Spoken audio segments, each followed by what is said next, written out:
Bonjour à tous, soyez les bienvenus dans cette nouvelle Minute Conseil, la seule émission qui vous parle de votre profession, la vente directe.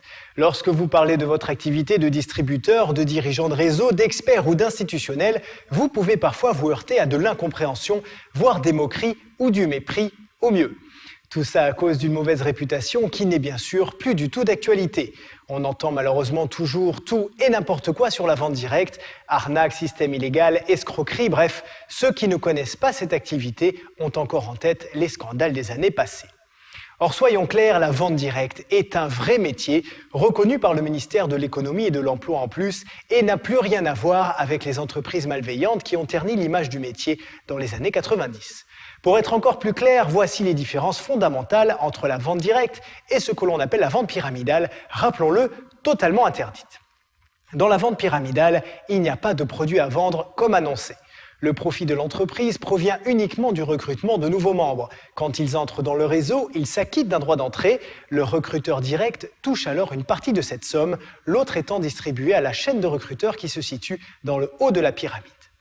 La vente directe, c'est bien sûr totalement différent. L'activité est basée sur la vente d'un produit ou d'un service et non sur le recrutement de nouveaux vendeurs. Voilà déjà une différence fondamentale. L'investissement ensuite.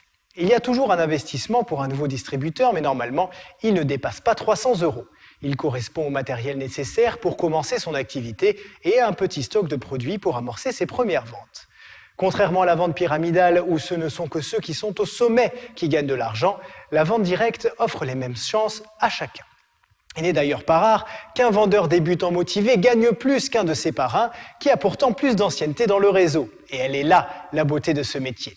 Enfin, si vous voulez être sûr d'opérer le bon choix, renseignez-vous auprès de la Fédération de la vente directe. Les entreprises qui y sont adhérentes sont clean à 100%. En résumé, pour ne pas vous faire avoir, il suffit simplement de faire des recherches approfondies sur la société cible et de ne pas se laisser immédiatement séduire par l'appât du gain. Certes, avec la vente directe, vous pouvez gagner beaucoup d'argent et c'est un argument phare de la profession, mais ce sera en vendant des produits et des services. Voilà, c'est la fin de cette Minute Conseil. Bon succès à tous et à bientôt.